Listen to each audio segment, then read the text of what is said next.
أهل السنة والجماعة صوفيات. الله أكبر.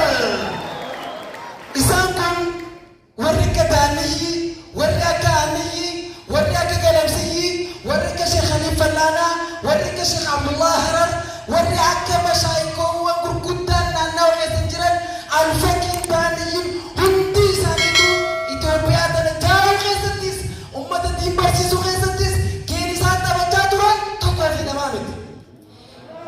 الله أكبر. شكرا تجري تجري كشكا الشيخ محمد صالح فكنا قدام رجل دندنا أكمل تكون هو بشكل تجار لالو دندنا يجوا كانوا يسافرون بينو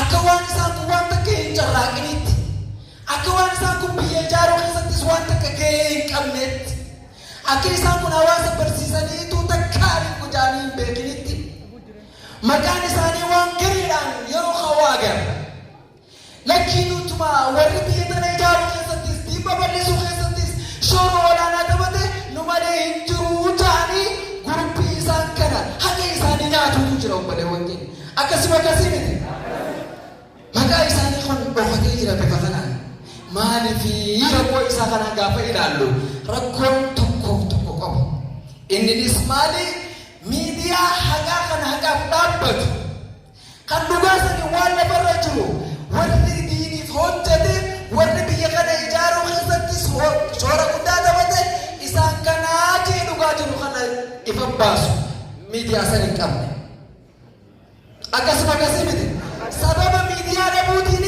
haqni mashaayikaa wantina kanaa dhugaa mashaayikaa kanaa dhokotiin lafatti hafee jira jechuudha obboleewwan keenya garuu alhamdulillah thumma alhamdulillah amma booda tiivii keessan tiiviin as-sunnaadha akkuma argaa turtan fuulduraas jabaatee qabsoo isaanii babbaasuuf ta'a. Allahu Akbar! Allahu Akbar! Allahu Akbar! Gabaabsa fakkaatu malee wanti inni takkitatee hin dabaluu barbaadu. Namni tokko gaafa si hurutu gaafa maqaa keessa dhawu gaafa hamtuudhaan si kaasu ati hojjechaa jirtu beeku. Allahu Akbar! jechuudha. Amma torbaan kana keessa wantoota hedduu dhagaa turtan tiivina sunnaa akkas jaanii namoonni tokko hurutuudhaaf yaalii qonxootuudhaaf yaalii godhanii turan akkasii miti maaliif yoo jettan as-sunnaan hojjettoota firii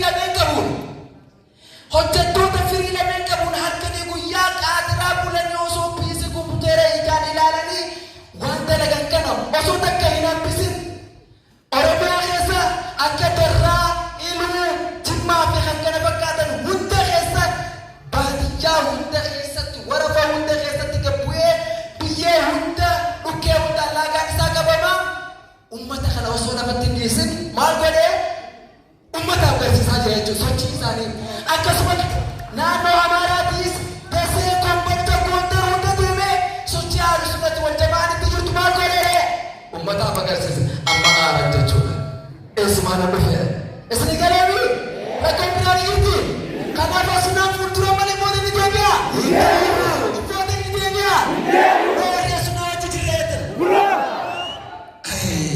waan inni isin godhu waan biraa takka illee qabu nashiituma banaan hin gammachuu teessan isin hamala sheekha